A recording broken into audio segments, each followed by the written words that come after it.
En el año 2000 se publicó un libro del escritor Bruce Wilkinson que se convirtió en un fenómeno mundial, en un éxito total, no solamente aquí en Estados Unidos, sino en el mundo entero, convirtiéndose ese libro por más de 85 semanas, ocupando el primer lugar en la lista de bestsellers del New York Times. Ese libro vendió más de 10 millones de copias. 10 millones de copias. Me estoy refiriendo a un libro muy pequeño, del cual muchas personas hizo un amuleto. El libro de la oración de Jabes. ¿Se recuerdan? ¿Cuántos recuerdan ese libro? Ese libro los compraron muchos hermanos, se estudió a manera de estudio bíblico en muchas congregaciones y muchas personas hicieron de esa oración un amuleto. La oración esa está basada en el primer libro de Crónicas, capítulo 4, versículo 9 y 10. Le voy a leer ese libro para que entonces usted entienda por dónde y hacia dónde vamos en esta tarde. Dice así: y Jabes fue más ilustre que sus hermanos, al cual su madre llamó Jabes, diciendo: por cuanto lo di a luz en dolor. E invocó Jabes al Dios de Israel, diciendo: oh, si me dieras bendición y ensancharas mi territorio, y si tu mano estuviera conmigo y me libraras del mal, para que no me dañe. Y le otorgó Dios lo que pidió. ¿Qué vemos en esa oración? Extiende a mi territorio. Cosas que materiales. Inclusive le digo que esa oración se convirtió en un amuleto de muchos hermanos. Era un libro muy pequeñito y todo el mundo andaba en todo momento haciendo esa oración. ¿Cuántos recuerdan eso? Y reclamando la oración de Jabes. Hoy vamos a hablar de una oración, pero una oración muy diferente a la oración de Jabes. Una oración muy diferente a la oración de Jabes. Y le invito a que busquen su Biblia la carta del apóstol Pablo a la iglesia de Éfeso, capítulo 1,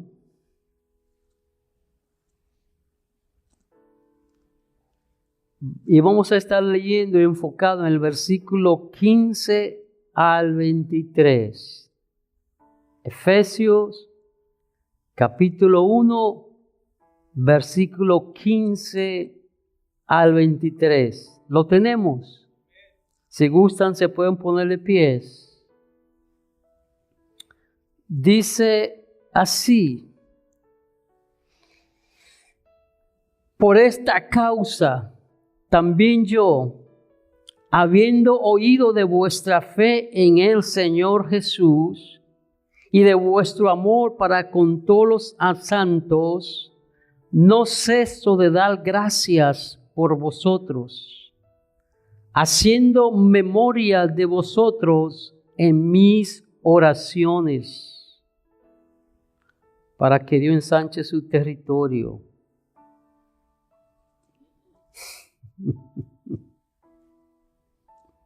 Para que el Dios de nuestro Señor Jesucristo, el Padre de gloria, os dé espíritu de sabiduría y de revelación en el conocimiento de Él, alumbrando los ojos de vuestro entendimiento, para que sepáis cuál es la esperanza a que Él os ha llamado, y cuáles las riquezas de la gloria de su herencia en los santos, y cuál la supereminente grandeza de su poder para con nosotros lo que creemos, según la operación del poder de su fuerza, la cual operó en Cristo, resucitándolos de los muertos y sentándole a su diestra en los lugares celestiales, sobre todo principado y autoridad y poder y señorío, sobre todo nombre que se nombra no solo en este siglo, sino también en el venidero, y sometió todas las cosas bajo sus pies, y lo dio por cabeza sobre todas las cosas a la iglesia, la cual es su cuerpo, la plenitud de aquel que todo lo llena en todo. Te damos gracias, Dios eterno, por tu palabra, la cual es bendita por los siglos de los siglos. Te pido, Espíritu Santo, que tú seas ministrando, hablando a tu pueblo a través de mis labios. Que al salir de este lugar, Señor, nuestra manera de ver la oración haya cambiado y sea diferente desde este momento en adelante. En el nombre de Jesús. Amén. Voy a tomar asiento, amados hermanos. El capítulo 1 de Efesios podemos resumirlo en la siguiente manera. Primero, Dios, el Padre, planeó la iglesia. Versículo 3 al 6. Segundo, Dios, el Hijo, pagó el precio por la iglesia, derramando su sangre por nosotros, por lo cual nos ha redimidos. Versículo 7 al 12. Tercero, Dios, Espíritu, protege a la iglesia. Versículo 13 al 14. Y por último, la oración de Pablo, que abarca los versículos que hemos leído del 15 al 23. Por lo general, amados hermanos, las circunstancias que a nosotros nos impulsan a orar son por las dificultades, las enfermedades, los problemas o crisis en la familia o en una determinada iglesia. Y es lamentable que nuestras oraciones tengan que estar motivadas por cosas negativas, si podemos llamarlas así, o cosas, ¿verdad?, que tienen que ver con adversidades. Pero el caso del apóstol Pablo, como hemos leído aquí, lo que lo impulsó a él a orar fue las acciones de gracias. Las acciones de gracias, cuando escuchó de unos hermanos que estaban firmes en el Señor y que estaban mostrando el amor de Dios entre ellos. También nuestras oraciones muchas veces y en su mayoría de los casos son motivadas por el deseo de tener cosas materiales. O solo yo, ¿verdad? Todos en su mayoría, cuando oramos pidiendo a Dios cosas materiales o físicas, lo cual convierte nuestras oraciones muchas veces en una conversación egocéntrica con Dios. Mí, yo y yo nada más. Una de las preguntas que nos debemos hacer es ¿por qué nosotros no expresamos tanta gratitud y tanto agradecimiento al Señor con más frecuencia? Pero debiéramos mostrar, estamos a víspera de celebrar, ¿verdad?, el Día de Acción de Gracia. Pero no solamente en este tiempo debemos tomarlo para agradecer a Dios y darles gracias y expresar gratitud, agradecimiento y acciones de gracias a Él. El agradecimiento y la acción de gracia fue el impulso que sintió el apóstol Pablo cuando escuchó de la iglesia de Éfeso. ¿Y qué dice? Dice, y no ceso de dar gracias por vosotros. No ceso de dar gracias por vosotros. Yo doy gracias por ustedes, amados hermanos. Doy gracias porque ustedes son mi familia. Ustedes son la persona que Dios me ha puesto junto para que unidos llevemos a cabo la obra de Dios. Nosotros en nuestras oraciones debemos tomar tiempo para dar gracias a Dios por nuestros hermanos. Dar gracias a Dios por las cosas que Dios hace a favor de nuestros hermanos. Dar gracias a Dios porque nos ha puesto en un lugar donde podemos reunirnos para juntos adorar su nombre. Dar gracias a Dios porque tenemos una familia extendida. Dar gracias a Dios por esos hermanos que aún todavía no conocemos, pero que un día estarán junto con nosotros en la eternidad. Dar gracias a Dios, eso fue lo que de inmediato hizo el apóstol Pablo cuando escuchó de los hermanos de Éfeso. Resulta interesante que en muchas ocasiones no reconocemos, ¿verdad?, ni vemos esta parte de la vida del apóstol Pablo. Cuando hablamos de Pablo, hablamos del hombre perseguidor de la iglesia antes de convertirse, el hombre que escribió la mitad del Nuevo Testamento, pero no lo vemos como un hombre de oración. Pablo era un hombre de oración. Pablo constantemente estaba orando por las iglesias, estaba orando en favor de los hermanos, estaba orando en todo tiempo. Pablo fue un hombre de oración. En esta carta de Pablo a la iglesia de Éfeso se encuentran para lo que yo llamo, aparte de la oración sacerdotal de Jesús, que está registrada en Juan capítulo 17, para mí estas son las dos más grandes de las oraciones que podemos encontrar en la Biblia. La primera es la que acabamos de leer, versículo 15 al 23. La segunda se encuentra en la misma carta de Efesios, capítulo 3, versículo 14 al 21. Yo le invito en su casa que usted lea esa escritura. Esa es otra de las grandes oraciones del apóstol Pablo en favor de la iglesia. Uno de los parámetros que nosotros podemos usar para evaluar la vida de oración nuestra y de los hermanos es el tipo de oración que hacemos, tanto en privado como en público. ¿Están nuestras oraciones simplemente llenas de peticiones? ¿O hay tiempo de agradecimiento, de alabanza, de acciones de gracias cuando nos posponemos venir a la presencia de Dios, ya sea individual, ya sea como familia, como grupo, como comunidad de fe? ¿Qué contienen nuestras oraciones? Imagínense que el modelo que Jesús nos da, lo que nosotros conocemos como el Padre Nuestro, ¿cómo empieza esa oración? Con adoración, con reconocimiento a Dios, ensaltándoles, alabándoles, reconociendo quién es Él, reconociendo su soberanía, su poder, dónde está su trono. En el versículo 16 de ese capítulo 1 que hemos leído, Pablo dice que no cesa de dar gracias a Dios por ellos.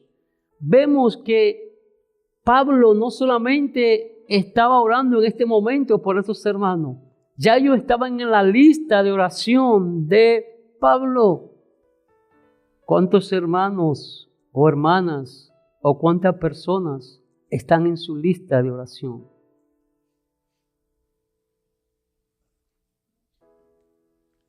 Así deberá ser, hermano.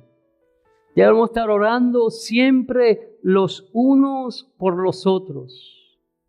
Yo sé que a veces por el almanaque, ¿verdad?, se nos hace difícil recordar nombres.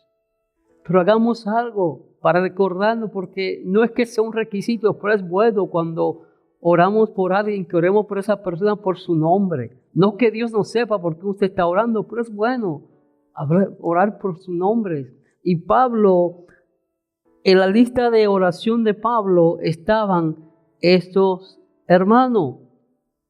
Continuó diciendo, haciendo mención o memoria de vosotros en mis oraciones. No en ese momento.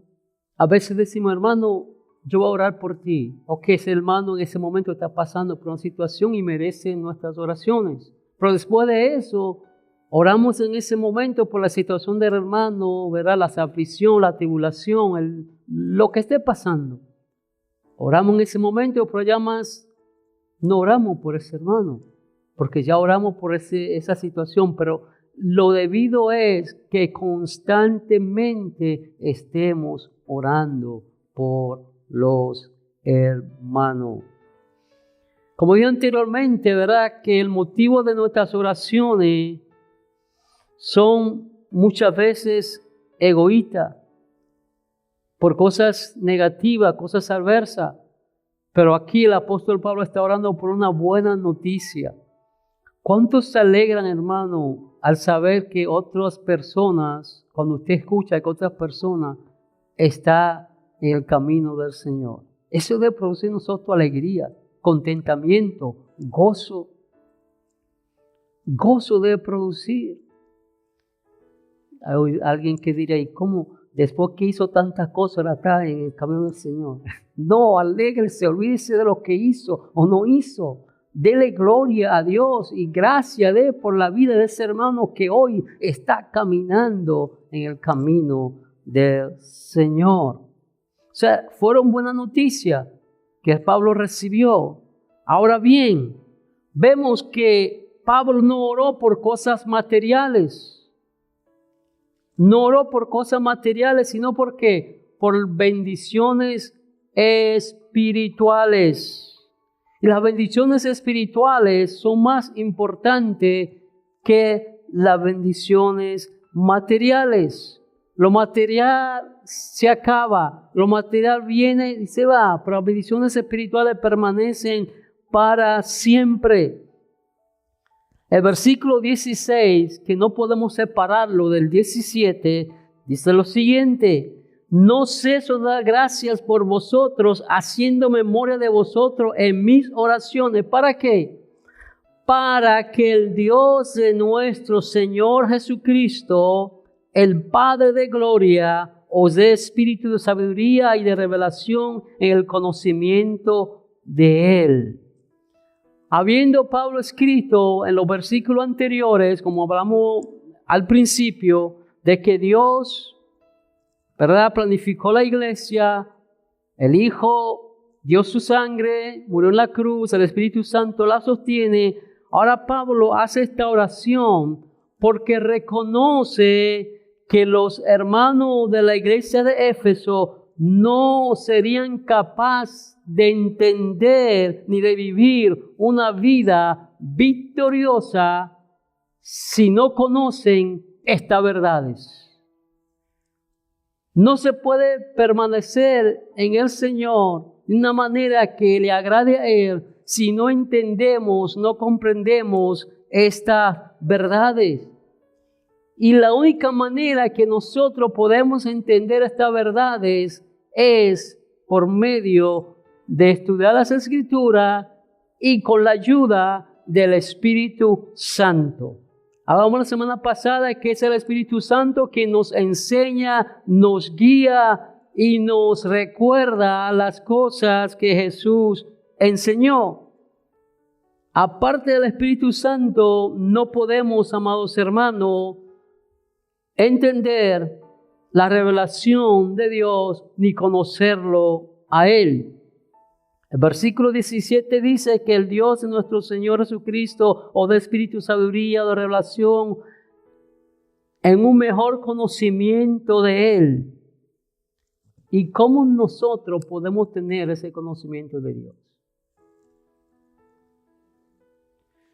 No podemos conocer a Dios si no estamos en comunión con Él, si no estudiamos su palabra y si no le permitimos al Espíritu Santo que nos ilumine para entender las verdades de Dios. No se entiende. Usted puede ser la persona más brillante intelectualmente, pero eso no garantiza que pueda entender la verdad de Dios, porque esto solo se conoce por medio del Espíritu Santo. Sigue diciendo, que alumbre los ojos de vuestro entendimiento para que sepáis cuál es la esperanza a que los ha llamado. ¿Cuál es la riqueza de la gloria de su herencia en los santos? ¿Por qué es tan importante que nosotros entendamos a qué esperanza fuimos llamados? Porque eso es lo que nos va a sostener.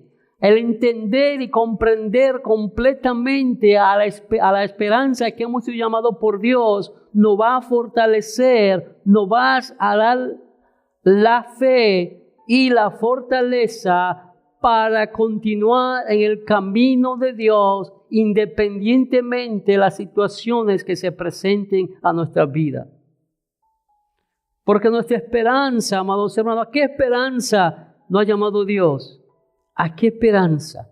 A mí me gusta lo que dice la Biblia, ¿verdad?, latinoamericana, en la primera parte del versículo 18, ¿cómo lo traduce? Dice, que os sean iluminados los ojos del corazón, porque son los ojos del corazón que deben ser iluminados. Como dije al principio, nosotros podemos tener todo, ser excelente, ser muy bueno, ser brillante intelectualmente, pero eso no garantiza que vamos a comprender las verdades espirituales solos a través de Dios.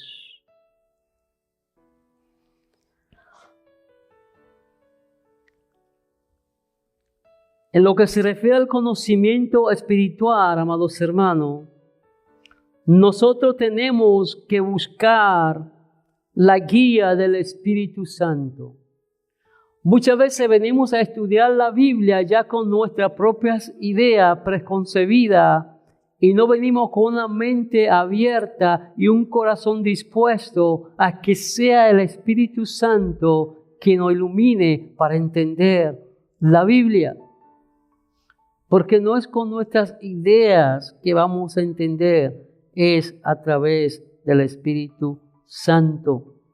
El Espíritu Santo es quien revela, quien ilumina al creyente para que pueda comprender las verdades de Dios. Eso es lo que el apóstol Pablo dice cuando cita al profeta Isaías en 1 Corintios capítulo 2, versículos 9 y 10, donde dice, cosa que ojo no vio, ni oído oyó, ni han subido al corazón del hombre, son las que Dios ha preparado para los que le aman. Pero Dios nos la reveló a nosotros. ¿Por qué? Por el Espíritu.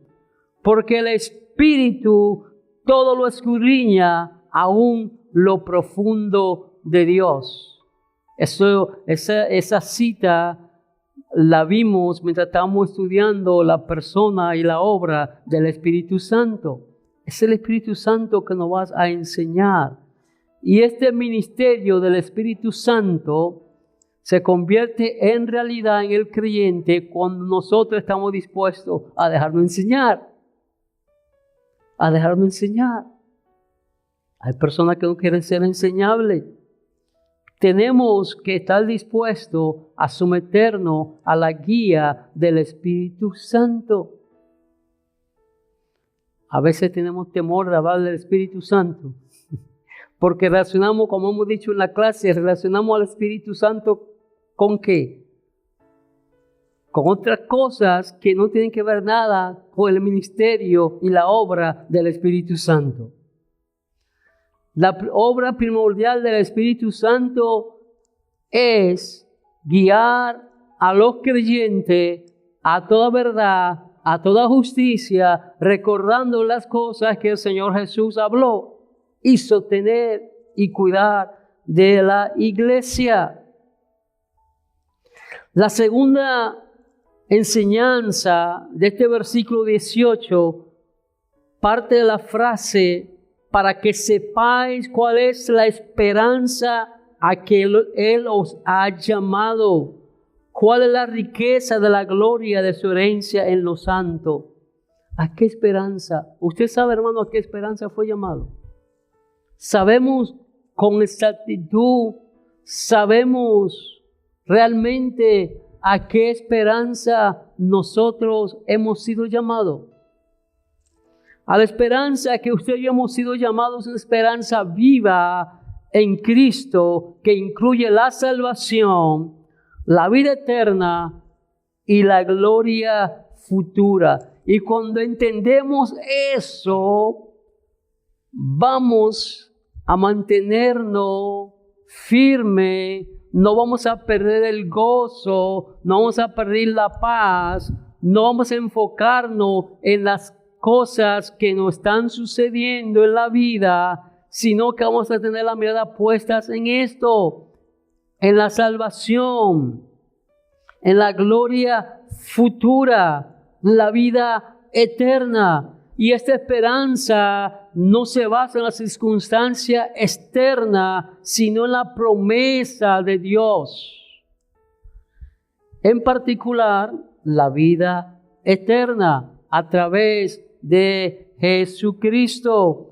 Y nos da la seguridad de la salvación, incluso en los momentos más oscuros de nuestra vida. Ahí en ese momento oscuro de nuestra vida tenemos la certeza y la seguridad que Dios está con nosotros y que nuestra esperanza va más allá de lo que estamos pasando en este momento. Tal como también lo dice el mismo apóstol Pablo en el versículo favorito mío de la Biblia. Y lo amo ese versículo, amo todas las palabras de Dios, pero ese versículo tiene mucho valor para mí. Romanos capítulo 8, versículo 18, ¿qué dice? Pero tengo por cierto que las aflicciones del tiempo presente no son comparables con la gloria venidera que en nosotros has de manifestarse. Cuando sabemos eso, amados hermanos, nada nos quita y nos roba el sueño. Podemos andar y transitar por la vida con calma, en paz y seguro, sabiendo que nuestra esperanza está arriba, de donde esperamos a nuestro Señor y Salvador Jesucristo. Amén. En los primeros versículos de este capítulo, ¿verdad? Pablo nos dice, se nos habla y se nos dice que tenemos una herencia en el Señor. Pero también, amados hermanos, debemos de entender, y esto es algo que a mí me llena mucho de gozo. Tenemos que entender que también nosotros somos la herencia de Dios. ¡Wow! O sea, tenemos una herencia en el Señor. Pero nosotros también somos la herencia de Dios. Él tiene una herencia en nosotros. ¡Wow! Si eso usted no lo llena de... Si eso usted no lo hace volar, nada lo hace volar. Que yo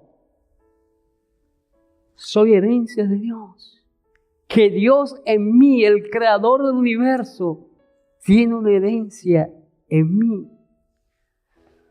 En esta parte No se está hablando de la herencia que habla en los primeros versículos. No está diciendo que nosotros conozcamos más de esa herencia que tenemos, sino Él quiere que nosotros entendamos, que a quien Él está escribiendo en ese momento entiendan que que nosotros somos los que creemos en Jesucristo, somos el tesoro de nuestro Padre Celestial. Usted es un tesoro. Usted es el tesoro del Padre Celestial. Nosotros somos un tesoro para Dios. En esencia, la petición de Pablo en estos versículos es que sus lectores conocieran más del amor de Dios para con los creyentes. Que conozcamos más de ese amor. Muchas personas en su mente, ¿verdad?, saben que Dios lo ama, que Dios es amor, pero todavía no han comprendido ni han experimentado en su vida ese amor de Dios, el real amor de Dios. Sabemos aquí que Dios ama, que Dios es amor, porque también la Biblia nos lo dice, pero no hemos logrado a entender la magnitud de ese amor. Porque tenemos una imagen de Dios, un jefe estricto, un ser que nos puso aquí en esta tierra y se alejó de nosotros y no tiene ninguna relación con nosotros. Y no entendemos a ese Dios amoroso, misericordioso, a ese Dios, amados hermanos, que nos ama tanto. ¿Sabe por qué a veces no entendemos ese amor? Porque basamos ese amor en lo que yo hago o no hago. Si yo hago esto, Dios me va a amar más. Hermano, no hay nada que usted pueda hacer para que Dios lo ame más. El amor de Dios hacia nosotros no está fundamentado en lo que nosotros hacemos por Él, sino en lo que Él hizo por nosotros en la cruz. Ahí está basado el amor de Dios. No lo que nosotros hacemos, no hacemos. Es lo que Él hizo. Entonces, cuando no entendemos eso, que no es por lo que yo haga, que es por lo que Él hizo, vamos a tener problemas. Vamos a tener dificultad en entender eso. ¿Cómo es que yo, siendo pecador, siendo hijo desobediente, rebelde, Dios me ama y lo ama a ustedes, y por eso Cristo murió por nosotros? No lo que yo haga, sino lo que Él hizo en la cruz. Estos versículos, amados hermanos, nos invitan a orar para conocer más de ese amor de Dios, para que podamos gozarnos en ese amor de Dios, para que podamos deleitarnos en ese amor, para que podamos vivir en ese amor, para que podamos, amados hermanos, descansar en ese amor. Y cuando nosotros hacemos eso, ¿sabe lo que va a pasar en nosotros? Va a haber paz y contentamiento. Va a haber paz y contentamiento, y aún más allá, esto va a crear y a provocar en nosotros una actitud de gratitud y de acciones de gracias. Cuando entendemos que ese amor tan grande de Dios por nosotros, el simple hecho que Él nos haya escogido para ser parte de su pueblo, eso es una razón valiosa, y creo que debe ser la primera razón por la cual nosotros demos gracias a Dios. Gracias, Señor, por ese amor tan inmerecido que nos has dado. Gracias, Señor, por ese amor tan grande, que a pesar de que somos polvo, somos débiles, tú nos amas. Nos has amado y nunca dejará de amarnos.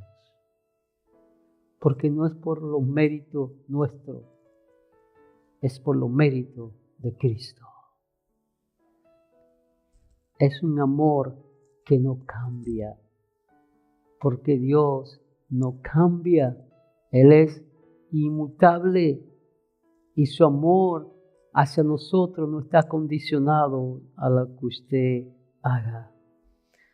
Él nos invita a pedir en oración más de ese conocimiento. Oremos para que el Espíritu Santo nos ayude a comprender la profundidad, la magnitud del amor de Dios hacia nosotros. Pidamos en oración que eso sea lo primordial en nuestra oración.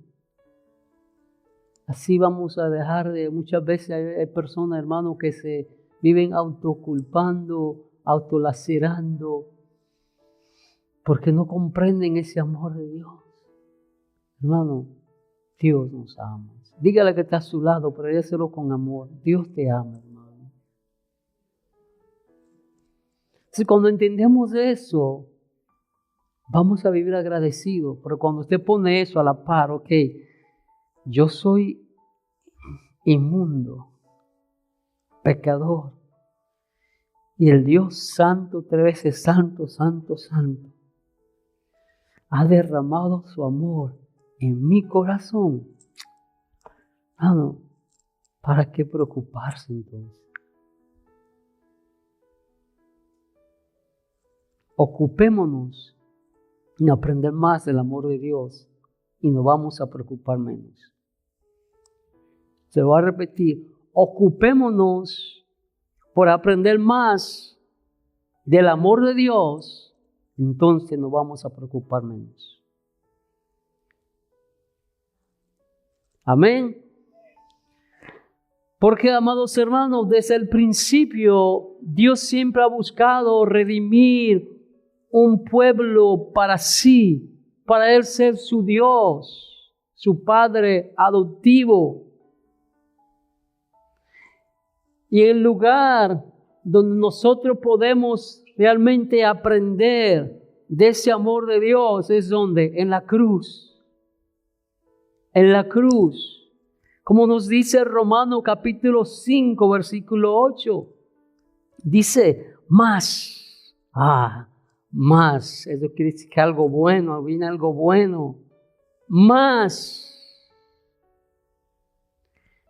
Dios muestra su amor para con nosotros en que siendo aún pecadores, Cristo murió por nosotros. Qué gran verdad que necesitamos entender. Cristo murió por nosotros. Y eso es una demostración del amor de Dios por nosotros. Y como dice Romanos capítulo 8, versículo 32. El que no escatimó ni a su propio Hijo, sino que lo entregó por todos nosotros, ¿cómo no nos dará también con Él todas las cosas? Dice versículo 38 y 39, que dice que ninguna otra cosa creada nos podrá separar del amor de Dios que es en Cristo Jesús, Señor nuestro. Nada, amado, nada lo va a separar. Porque si usted ha sido escogido, elegido por Dios, nada, ni diablo, ni demonio, ni principado, ni potestad, ni lo profundo, ni lo alto, ni lo bajo, ni enfermedad, ni tribulación, nada de eso puede separarlo del amor de Dios. Nosotros estamos en Dios y Él en nosotros. Entonces, eso es suficiente para vivir una vida llena de gozo, de paz y de tranquilidad, sabiendo que todas estas cosas que pasamos en este tiempo, en esta tierra, son pasajeras. Y un día terminarán. Nosotros somos el cuerpo de Cristo, ¿verdad? La iglesia. Pero llegará un tiempo que nosotros también reinaremos con Él. ¿Y sabe qué? Ahí viene lo que dijo ahorita, que nosotros somos la herencia. Dios nos va a reclamar como su herencia. Ustedes son mi herencia. Ahora cuando yo reclamo mi herencia, en otra palabra, nosotros somos la herencia gloriosa de Dios. Eso es lo que dice el versículo, somos la herencia gloriosa de Dios. Eso cuando usted lee eso, hermano, y escucha eso, los ojos se deben poner como una moneda de 50. Abrirse los ojos grandes, que usted y yo somos la herencia gloriosa de Dios. ¡Wow! Eso debe a usted ponerlo, como dirán en mi campo, a bailar un pie. De saber eso. Póngase a pensar por un momento. Que usted cierre sus ojos por un momento. Que usted es la herencia gloriosa de Dios. De un Dios soberano. Del creador de toda la existencia. Que entre tantas personas en el mundo, Dios te haya escogido a ti para ser herencia de su gloria. Eso, hermano, no se compara con nada. ¿Qué nos lleva a eso? Nos debe de llevar a nosotros a darnos completamente a nuestro Dios, enteramente a Él. Claro que es difícil entender esto, con una mente, ¿verdad?, finita y también limitada, porque son cosas profundas, pero gracias a Dios por el Espíritu Santo que nos ayuda a entenderla. Por tal razón, amados hermanos, es necesario y fundamental que el Espíritu Santo convierta esta verdad en una realidad en nuestra vida, de tal manera que impacten y transformen la manera en que nosotros vivimos nuestra vida cristiana.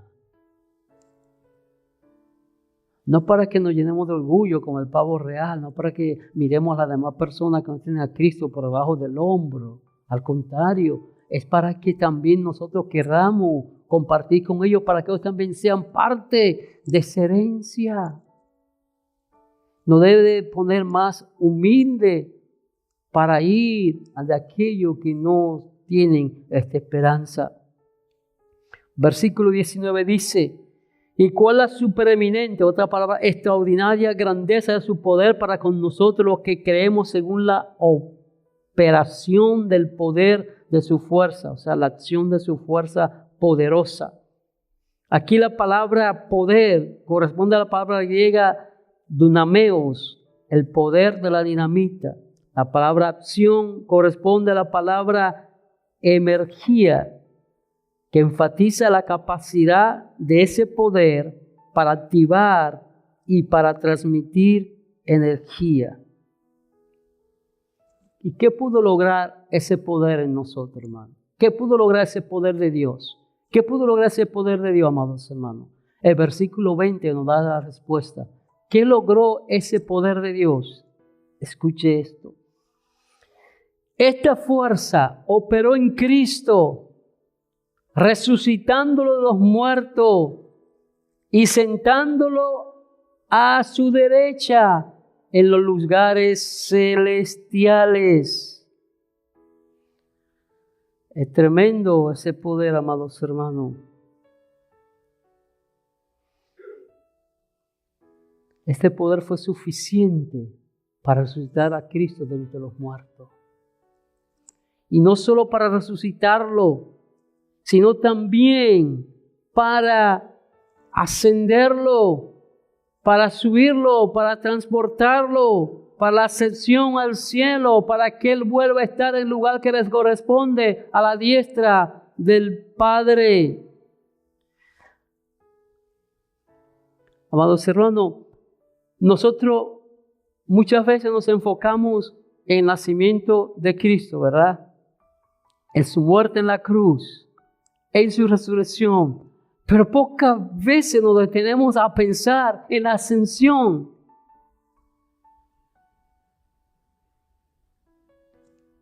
En la ascensión de Cristo. ¿Alguna vez nos hemos detenido a pensar en eso? ¡Wow! Como cuando dice el libro de los Hechos, capítulo 1, que mirándolos ellos, vino una nube y los subió y los retornó nuevamente al cielo. No hemos podido pensar en alguna vez, ¡wow! ¿Cómo sucedió eso? ¿Cómo? O sea, mire qué poder de Dios. Estando ahí con ellos y de repente es ascendido y vuelve a tomar su lugar a la diestra del Padre. ¡Wow! A nosotros nos impresiona el poder que se utiliza para elevar una nave y subir al espacio y la energía para retornarla. Pero más nos debe impresionar cuando pensamos en cómo Cristo ascendió nuevamente al cielo para ocupar el lugar que le correspondía. Y eso es lo que dice el apóstol Pablo, que el poder que intervino para que Cristo regresara a ocupar el lugar que le correspondía a la derecha del Padre en el cielo es el mismo poder que se encuentra disponible para los creyentes. ¿Usted escuchó eso? O sea, el mismo poder que Dios, Padre, usó para resucitar a Cristo de entre los muertos y ascenderlo nuevamente al cielo, está disponible para usted y para mí.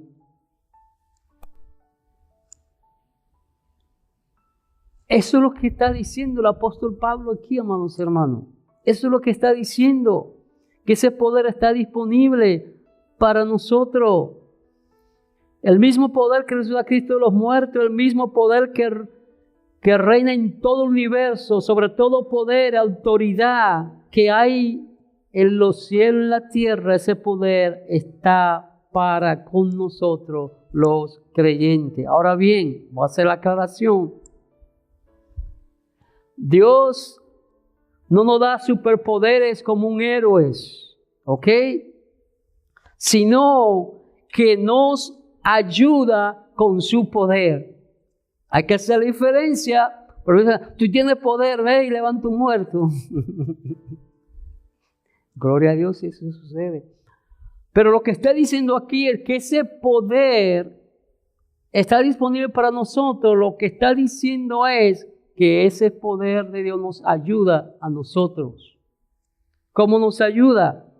¿Qué dice Pablo en esa misma carta de Efesios capítulo 6, versículo 10, la primera parte? Fortaleceos en el Señor y en el poder de su fuerza. ¿Cómo nosotros, amados hermanos, a escuchar esto, cómo debe cambiar nuestra vida de que ese poder de Dios está en favor de nosotros? Primero, debemos de entender que por ese poder de Dios que está a favor nuestro, no hay tentación que nosotros no podamos vencer. No hay tentación grande o pequeña que nosotros no podamos vencer. ¿Por qué? Porque el Espíritu de Dios que resucitó a Cristo de entre los muertos mora en nosotros. Segundo, no hay una tribulación demasiado triste o fuerte que no podamos soportar. ¿Por qué? Porque el Rey de todo el universo mora en nuestros corazones por medio del Espíritu Santo. Y Él nos da la fuerza y nos da el consuelo para permanecer firme y fiel en medio de las tribulaciones, las aflicciones, las penas, la tristeza y el dolor. Tercero, Nos ayuda en todo tiempo. En todo tiempo vive con nosotros para que podamos nosotros vivir la vida que Dios desea que vivamos y que podamos testificar y ser los pies, los brazos, la boca de Jesús aquí en la tierra. Por eso el apóstol Pablo nos da bien claro que nosotros somos la iglesia. Escuche lo que dice Pablo en Filipenses 3:10, un versículo que debemos tenerlo aquí y aquí. Escuche lo que dice. Esto es el apóstol Pablo. Ok, Pablo, el que escribió casi el Nuevo Testamento. Escuche lo que dice Pablo. Quiero conocerlo a Él en el poder de su resurrección. Porque hermano, que ese poder, ese poder, no solamente resucitarlo, sino ascenderlo al cielo. Dice Pablo, yo quiero conocerlo a Él en ese poder. En ese poder quiero conocerlo, en el poder de su resurrección. Por último, los versículos 21 al 23, dice así: sobre todo principado de autoridad, poder, señorío y sobre todo nombre que se nombra no solo en este siglo, sino también en el venidero, y sometió todas las cosas debajo de sus pies y los dio por cabeza sobre todas las cosas a la iglesia, la cual es su cuerpo, la plenitud de aquel que todo lo llena en todo. Usted y yo somos la plenitud de Cristo. Es otra cosa, hermanos, que a veces escuchar eso nos pueden volar los sesos. Pero usted y yo somos la plenitud de Cristo. Somos la totalidad. En nosotros se cumplió la totalidad de Cristo. El escritor de la carta a los Hebreos lo expresa con claridad en el capítulo 2, versículo 8, cuando dice: todo lo sujetaste bajo sus pies. En cuanto le sujetó todas las cosas, nada dejó que no le sea sujeto, aunque todavía no vemos que todas las cosas le son sujetas. El apóstol Pablo aquí ilustra, ¿verdad?, en el capítulo 12, 1 Corintios, la relación que existe entre nosotros y Cristo. Somos su iglesia, somos su cuerpo, un mismo espíritu, una misma fe. No hay griego, no hay judío, no hay libre, no hay esclavo. Todos somos uno y se nos debe el mismo espíritu, el mismo bautismo. Cristo es la cabeza. Amados hermanos, es importante que nosotros en este momento, a la luz de lo que hemos escuchado, evaluemos nuestra vida de oración. Evaluemos nuestra vida de oración. ¿Qué es nuestra vida de oración, amados hermanos? La oración que hemos leído, que hemos hablado en estos versículos, es muy diferente a las oraciones que nosotros generalmente hacemos. Nuestras oraciones se derivan de una situación de adversidad o por necesidades materiales. Nótese aquí que el apóstol Pablo no está orando por sí mismo, sino que está orando ¿por quién? Por los hermanos. Está orando por la iglesia. Está orando en favor de otros. Está partiendo su oración desde la gratitud y las acciones de gracia. Hagamos nuestra vida de oración una diferente a lo que es hoy. Que nuestras oraciones, amados hermanos, partan desde el agradecimiento y la gratitud y las acciones de gracia. Que nuestro pedido se enfoque en cosas espirituales y no simplemente en cosas materiales. Que nuestras oraciones no se enfoquen solamente en nosotros, sino que intercedamos en favor de otros. Tenemos que cambiar la manera de orar. Este pasaje nos invita a eso, a cambiar, a darle un giro a la manera en que oramos. Busquemos las cosas espirituales. Pidamos a Dios conocerle más, entendimiento, sabiduría, comprender su amor, entender su propósito, su voluntad, para que así podamos vivir una vida que traiga contentamiento, gloria y honra a Dios. Pero tenemos que comprender eso y también alabarle, darle gracia. A veces nos pasamos media hora de rodilla o caminando o como sea que usted ore, pide el carro, la casa, mi salud, el trabajo. Y el Señor dijo en Mateo capítulo 6 que dice, no os preocupéis por lo que ha de vestir o ha de comer, porque vuestro Padre que está en los cielos sabe lo que ustedes necesitan. Pidamos conocer más a Dios, entender ese poder y recibir ese gran amor que es inagotable e infinito que Cristo tiene por nosotros. Amén. Te doy gracias, Dios eterno, por tu amor, tu misericordia. Te damos gracias por tu palabra. Enséñanos, Espíritu Santo, a orar de una manera que agrade a Dios. Sabemos que Él quiere contestar este tipo de oración porque esta es la oración que a Él le agrada, porque estamos pidiendo cosas conforme a su voluntad. De la misma manera que el apóstol Pablo oró por la iglesia en Éfeso, oramos en esta tarde que tú nos des a entender, que nos des espíritu de sabiduría para comprender a la esperanza que tú nos has llamado, que nos dé entendimiento para comprender tu amor y para saber de ese gran poder que está disponible para ayudar a nosotros a vivir conforme a tu voluntad. En el nombre de Jesús. Amén.